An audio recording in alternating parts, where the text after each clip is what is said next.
नमस्कार साथियों एक बार फिर आप सबका हमारे चैनल में स्वागत है।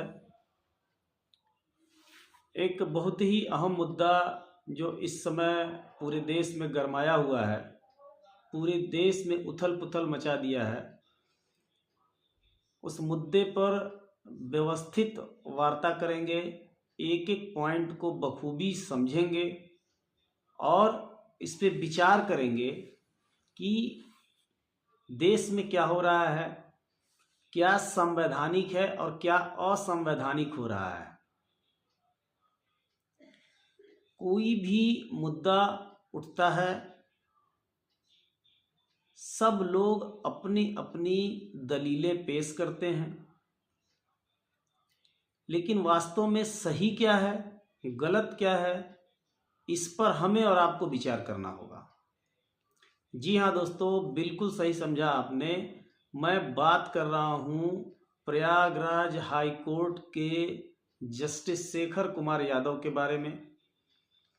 पिछले दिनों बीते रविवार 8 दिसंबर 2024 को जस्टिस शेखर कुमार यादव विश्व हिंदू परिषद के द्वारा आयोजित एक कार्यक्रम में, जो लीगल सेल है विश्व हिंदू परिषद का, उसके द्वारा आयोजित एक कार्यक्रम में शरीक हुए थे और उन्हें जब बोलने को कहा गया तो उन्होंने अपने विचार रखे और उन विचारों से विपक्ष आहत हो गया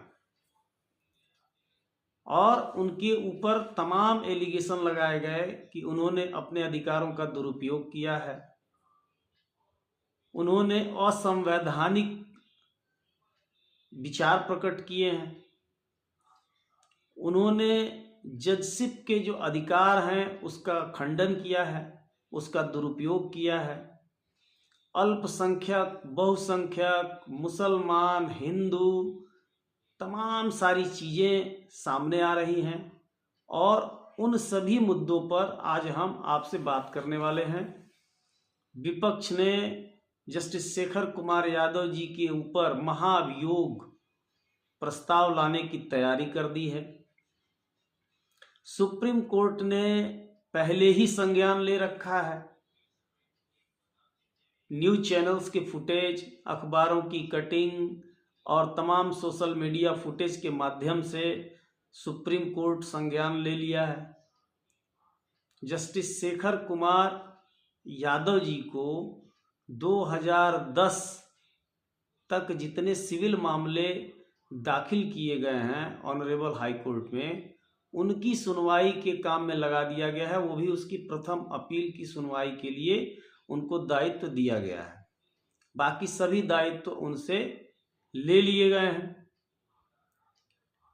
दोस्तों, हम समझेंगे जस्टिस शेखर जी का विवाद क्या है, सुप्रीम कोर्ट का रुख क्या है, इस पर विपक्ष महाभियोग प्रस्ताव क्यों ला रहा है और क्या होता है महाभियोग प्रस्ताव में, कैसे किसी जज पे महाभियोग प्रस्ताव लाया जाता है और सबसे अहम चीज, क्या इसके पहले कभी किसी जज को महाभियोग प्रस्ताव ला करके हटाया गया है या नहीं, मतलब इसकी परिपाटी है या नहीं है। इन सभी मुद्दों पर हम ब्यौरेवार विस्तृत बात करेंगे। तो वीडियो बहुत इंटरेस्टिंग रहने वाला है, बहुत ही जानकारी वाला रहने वाला है। तो निवेदन यह है कि शुरू से अंत तक वीडियो को स्किप ना करें और इसे ध्यान से अंत तक देखें। बात करेंगे जस्टिस शेखर कुमार यादव के विवाद से लेकर के महाभियोग की तैयारी और ऑनरेबल सुप्रीम कोर्ट का इस पे क्या रुख है, इन सभी मुद्दों पे हम बात करने वाले हैं। वीडियो शुरू करने से पहले एक रिक्वेस्ट और है कि अगर हमारे द्वारा जो भी वीडियो बनाई जा रही है, अगर आप उसे पसंद कर रहे हैं तो कृपया अधिक से अधिक लाइक, शेयर और सब्सक्राइब भी करें। ठंड बढ़ गई है, आप सभी अपना ख्याल रखें, आवश्यकता अनुसार ही बाहर निकलें। तो चलिए दोस्तों, वीडियो शुरू करते हैं। गुरुवार को एक रोस्टर निकलता है हाई कोर्ट से हाई कोर्ट से जो गुरुवार को रोस्टर निकाला गया है उसमें कहा गया है कि अब सिविल मामलों की सुनवाई करेंगे जस्टिस शेखर कुमार यादव, और इसके हिसाब से 2010 तक के जो दायर सिविल मामले हैं उसकी प्रथम अपील सुनने का दायित्व तो उन्हें सौंपा गया है। आपको मैं बता दूं कि जो जस्टिस शेखर कुमार यादव का जो विवादित बयान है, अभी उसके बारे में भी हम चर्चा करेंगे, लेकिन इसके समर्थन में ऑनरेबल सुप्रीम कोर्ट के वरिष्ठ अधिवक्ता एडवोकेट अश्वनी उपाध्याय ने जस्टिस शेखर कुमार यादव के बयानों को विवादित बयान बताने वाले लोगों की बातों का खंडन किया है, और उन्होंने कहा है कि जस्टिस शेखर कुमार यादव ने कोई भी विवादित बयान नहीं दिया है, उनका कोई भी बयान असंवैधानिक नहीं है, और अकेले केवल मिस्टर अश्वनी कुमार उपाध्याय एडवोकेट ही नहीं बल्कि रिटायर्ड न्यायमूर्ति राजा राम यादव, जो कि पहले प्रयागराज हाई कोर्ट में न्यायमूर्ति थे, वहाँ से उन्होंने फिर राजस्थान हाई कोर्ट में उन्होंने न्यायमूर्ति का कार्यभार संभाला, वहाँ भी उन्होंने अपनी सेवाएं प्रदान की हैं। उन्होंने भी ये बात स्पष्ट किया है कि जस्टिस शेखर कुमार यादव का कोई भी बात, कोई भी विचार जो उन्होंने बीते 8 दिसंबर 2024 को विश्व हिंदू परिषद के लीगल सेल के कार्यक्रम में जो भी बयान रखे थे वो कोई भी बयान असंवैधानिक नहीं है, सारे तर्कपूर्ण हैं, तर्कशील बयान उन्होंने रखे थे, और कोई भी बात उन्होंने ऐसी नहीं कही जो संविधान में वर्णित न हो या संविधान के खिलाफ हो या एक जज होने के नाते जज के अधिकारों के खिलाफ हो, जज के रूल रेगुलेशंस के खिलाफ हो। लेकिन विपक्ष इतना क्यों तिलमिलाया हुआ है, और विपक्ष में ऐसे लोग जो आतंकवादियों का मुकदमा लड़ते हैं, जो सिमी और हिजबुल मुजाहिदीन का मुकदमा लड़ते हैं, ये लोग भी एक जस्टिस, इंडियन जस्टिस, जो कि एक ऐसे पद पर है जो प्रत्येक दिन 24/7 जजशिप का कार्य आज तक बखूबी निभाता आ रहा है, ऐसे व्यक्ति के ऊपर उंगली उठाने लगे हैं, जो अपराधियों का, हत्यारों का मुकदमा देखते हैं, पैसे के लिए न्यायालयों में कुछ भी करने को तैयार रहते हैं। क्या ऑथेंटिकेशन है इसका? आइए समझते हैं कि इन्होंने कहा क्या था। हम बताते हैं आपको कि जस्टिस शेखर कुमार यादव ने क्या कहा था। 8 दिसंबर 2024 को विश्व हिंदू परिषद के लीगल सेल के द्वारा आयोजित जो कार्यक्रम था, इसमें इन्होंने कहा था कि देश बहुसंख्यकों के आधार पर, जो बहुसंख्यक हैं, मेजॉरिटी के आधार पर देश का कानून होना चाहिए, और देश का कानून और प्रशासन ये संचालित होना चाहिए मेजॉरिटी के आधार पर। अब दोस्तों आप बताइए कि क्या इसमें क्या असंवैधानिक है? संसद में 2/3 बहुमत, वहां बहुमत की बात होती है, किसी भी इलेक्शन में बहुमत की बात होती है। आप अपने परिवार में देख लीजिए, कोई भी बात आती है, कोई भी मुद्दा आता है तो वहां भी बहुमत की बात आती है। 10 लोग अगर परिवार में हैं, 6 लोग जिस बात को एग्री करते हैं वो बात की जाती है। हर जगह मेजॉरिटी की बात होती है, तो इसमें मेजॉरिटी और माइनॉरिटी की बात ही नहीं है। बाकी जो मुस्लिमों को माइनॉरिटी की बात कही जाती है, कॉन्स्टिट्यूशन में साफ दर्शित किया गया है कि जिस भी रिलीजन को मानने वाले लोगों की संख्या ओवरऑल पॉपुलेशन की 1% है, वो ही माइनॉरिटी में गिने जाएंगे। और मेरे हिसाब से, तमाम रिपोर्टों के हिसाब से, भारत में केवल यहूदी और पारसी धर्म को मानने वाले लोग ही माइनॉरिटी में आते हैं। बाकी कोई भी रिलीजन ऐसा नहीं है जिसकी जनसंख्या, जिसका पॉपुलेशन 1% से कम हो, सब 1% से ऊपर है। तो यहां माइनॉरिटी की तो बात ही नहीं हो रही है। अच्छा, दूसरी चीज ये है कि अगर माइनॉरिटी और मेजॉरिटी की बात है, जिसे माइनॉरिटी के नाम से इतनी समस्या है, इसे माइनॉरिटी कहने से, या माइनॉरिटी अगर वो अपने आप को कहलवाना चाहते हैं, तो फिर सेकुलरिज्म की बात कहां से आ गई? क्या सेकुलरिज्म और माइनॉरिटी एक साथ चल सकता है? ये तो बहुत ही विचारणीय प्रश्न है कि सेकुलरिज्म और माइनॉरिटी एक साथ कैसे संभव है। क्योंकि जब हम सेकुलर हैं, जब हम सेकुलर हो जाएंगे तो फिर वहां माइनॉरिटी और मेजॉरिटी की बात ही नहीं रह जाती है। और हमारा संविधान कहता है राइट टू इक्वलिटी, हम समानता के अधिकार की बात करते हैं, और अलग से वक्फ बोर्ड और शरीयत का कानून और ये दुनिया भर के जो अलग अपने आप को स्पेशल दिखाने वाले जो कानून बनाए गए हैं, तो फिर इनकी तो आवश्यकता ही नहीं अगर हम कॉन्स्टिट्यूशन के हिसाब से चलने वाले हैं तो। या तो हम कॉन्स्टिट्यूशन को मानते नहीं हैं, और अगर हम मानते हैं, कुल मिला जुला के ये समझिए कि संविधान जहां हमारे हितों को नुकसान पहुंचा रहा है वहां हम शरीयत से चलेंगे, और जहां हमारा फायदा है संविधान से वहां हम संविधान को आगे करेंगे। मतलब कि चित्त भी मेरी और पट भी मेरी। जस्टिस शेखर कुमार यादव ने जितने बयान दिए बहुत सही कहा उन्होंने। 3 तलाक, हलाला, ये सब सामाजिक कुरीतियां हैं। हमारे यहाँ हिंदुओं में कुछ कुरीतियां थीं, जैसे दहेज प्रथा, बाल विवाह, सती प्रथा। इन कुरीतियों का समाधान किया गया, इसे समाप्त किया गया,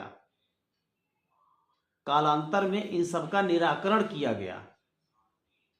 इसके लिए अलग से कोई कानून नहीं बनाया गया कि नहीं हम ये करेंगे तो करेंगे।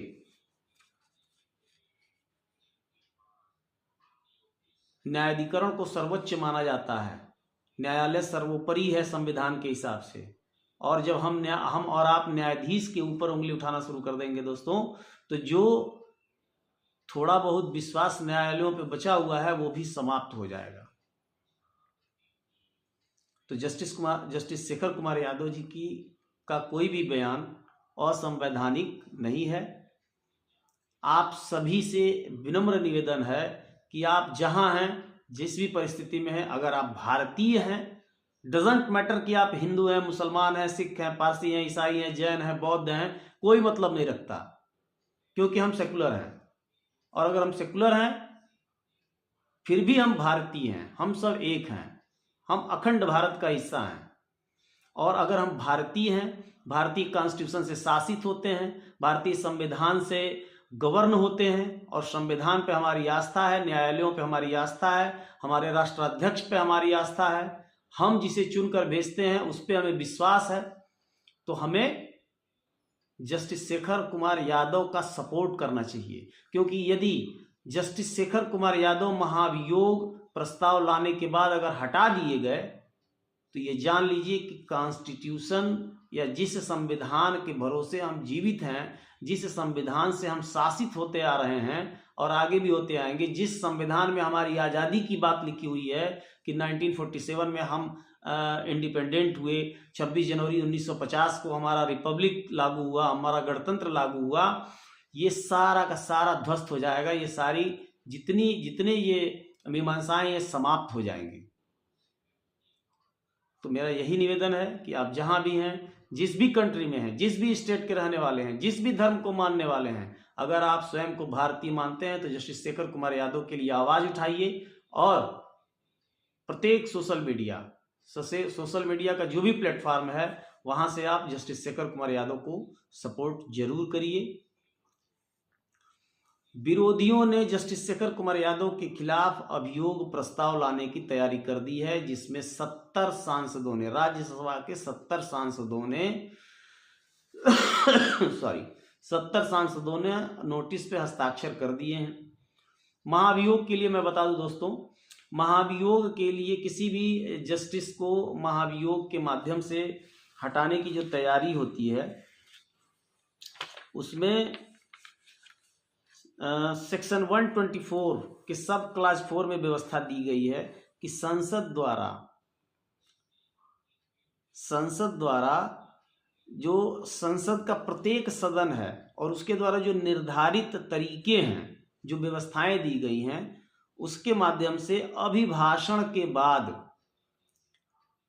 जो प्रस्ताव पारित होता है, वो पारित होने के बाद राष्ट्रपति के आदेश के अलावा उनके पद से, यानी जज को उनके पद से कोई भी नहीं हटा सकता। ये संविधान में व्यवस्था दी गई है। लेकिन इसके लिए क्या है, इसके लिए क्या करना पड़ेगा? इसके लिए करना ये पड़ेगा, महाभियोग के लिए सबसे पहली व्यवस्था बनाई गई है कि विवाद क्या है, जस्टिस को हटाना क्यों है। तो जो विवादास्पद चीजें हैं उसे पॉइंट आउट करना होगा। उसके बाद राज्यसभा से 50 और लोकसभा से 100 सांसदों का हस्ताक्षर लेना होगा नोटिस पे। और वो नोटिस जो चेयरपर्सन है, जिस भी सदन का जो चेयरपर्सन है, यानी लोकसभा में लोकसभा के अध्यक्ष और राज्यसभा में उपराष्ट्रपति के समक्ष वो नोटिस प्रस्तुत होता है। नोटिस प्रस्तुत होने के बाद, नोटिस जब प्रस्तुत होता है तो नोटिस प्रस्तुत होने के बाद उस पर विचार होता है, चर्चा नहीं की जा सकती है। इसमें साफ दिया हुआ है कि हम उस पर चर्चा नहीं कर सकते, चर्चा करने का अधिकार नहीं दिया गया है। आर्टिकल मैं आपको बता दूं, 124 का 4 और 125 का 5 का भी हवाला देते हुए कहा गया है। लेकिन न्यायाधीश और न्यायाधीश जांच अधिनियम 1968 के क्लास 3 के सब क्लास 1B का हवाला दिया गया है और कहा गया है कि इसके माध्यम से हम हटा सकते हैं, जबकि ऐसा नहीं है। न्यायाधीश को नहीं हटाया जा सकता, कोई नहीं हटा सकता, उसकी प्रक्रिया महाभियोग ही है। और महाभियोग आज तक किसी भी जज के खिलाफ, तमाम जजों का भी मैं आपको बताता हूं कितने जजों के खिलाफ महाभियोग लाया गया है और उसके परिणाम क्या हुए।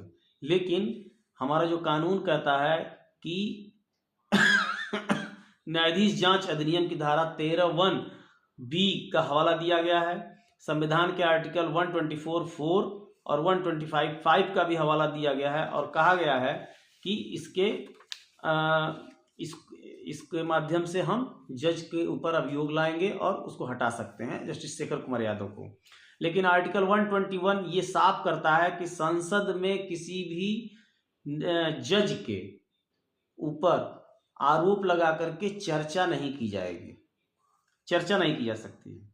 हाँ, वो राष्ट्रपति को इस्तीफा अवश्य दे सकता है, वो राष्ट्रपति को इस्तीफा दे सकता है, आप उससे इस्तीफा मांग सकते हैं। अगर वो समझेगा कि मैं गिल्ट हूँ, मैं अपराधी हूँ या मैं इस मामले का दोषी हूँ, तो वो अपना इस्तीफा अवश्य दे सकता है स्वेच्छा से।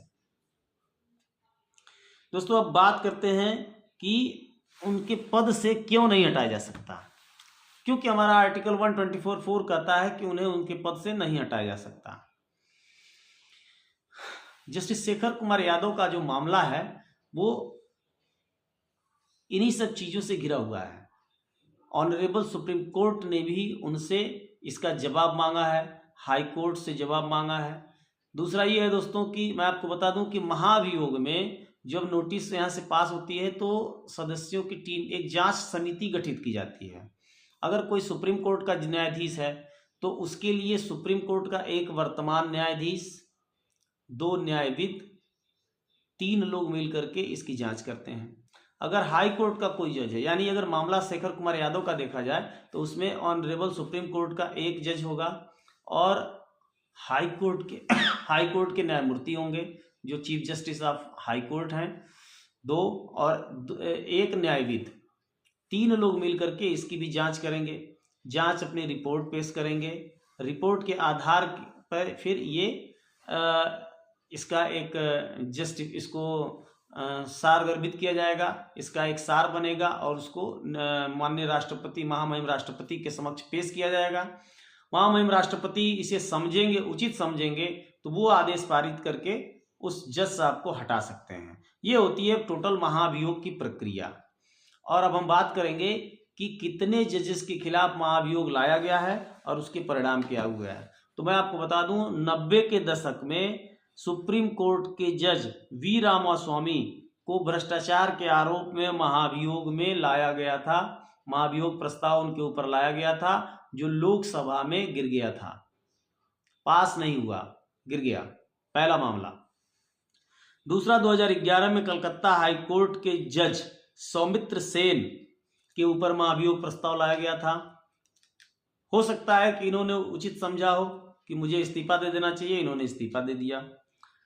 फिर सुप्रीम कोर्ट के चीफ जस्टिस सीजेआई दीपक मिश्रा के खिलाफ आया था, जिसे राज्यसभा में इनकी नोटिस खारिज कर दी गई थी। इसके अलावा सिक्किम के एक जज साहब के खिलाफ मामला आया था, उन्होंने इस्तीफा दे दिया। मतलब कि दोस्तों, आज तक देश में महाभियोग प्रस्ताव ला करके किसी भी जज को पदच्युत नहीं किया गया है, महाभियोग प्रस्ताव पारित ही नहीं हुआ है। या तो लोकसभा राज्यसभा में प्रस्ताव को ही खारिज कर दिया गया, या जजेस ने अपना इस्तीफा दे दिया, लेकिन कोई भी ऐसा प्रस्ताव नहीं था, कोई भी ऐसा महाभियोग प्रस्ताव नहीं था जिसमें किसी जज को पदच्युत किया गया हो। लेकिन दोस्तों, ये चीज विचारणीय है कि किसी भी जज को जो वाकई में भ्रष्टाचारी है उसके खिलाफ प्रस्ताव नहीं लाया जाता है। मैं छोटा सा एक उदाहरण देता हूं कि अभी कुछ दिन पहले एक अतुल सुभाष मोदी जी थे, जो बंगलोर में कार्यरत थे। जुडिशरी सिस्टम की वजह से और अपनी पत्नी की प्रताड़ना से उन्होंने आत्महत्या कर ली थी, जिसमें यह साफ उन्होंने अपने सुसाइड नोट में 24 पन्नों के सुसाइड नोट और 1.5 घंटे की जो उन्होंने वीडियो फुटेज बनाई है, उसमें उन्होंने कहा है कि जज साहिबा ने हमसे 5 लाख रुपए की डिमांड की थी हमारे मुकदमे को जल्दी निस्तारित करने के लिए। क्यों नहीं जुडिशरी सिस्टम इस पर एक्शन ले रही है? क्यों नहीं सुप्रीम कोर्ट इसको संज्ञान ले रही है? लेकिन जो व्यक्ति सच्ची बात बोलता है उसके पीछे पूरी दुनिया लग जाती है।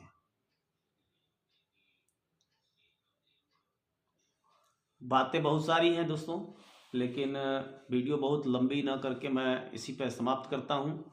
और मैं फिर से निवेदन करूंगा, आप जहां भी हैं, जिस भी देश में रह रहे हैं, जहां तक मेरी वीडियो पहुंचे, अगर आप भारतीय हैं, भारतीयों से प्रेम करते हैं, अपने भारत से प्रेम करते हैं, अपने संविधान से प्रेम करते हैं, संविधान के प्रति आप सम्मान रखते हैं, तो निश्चित रूप से आपको जस्टिस शेखर कुमार यादव को सपोर्ट करना चाहिए, ताकि हमारा देश रहे। और हमारा देश रहेगा, हमारे देश से ही हमारी शान है। तो इन्हीं शब्दों के साथ मैं अपनी वाणी को देता हूँ विराम। जय श्री राम।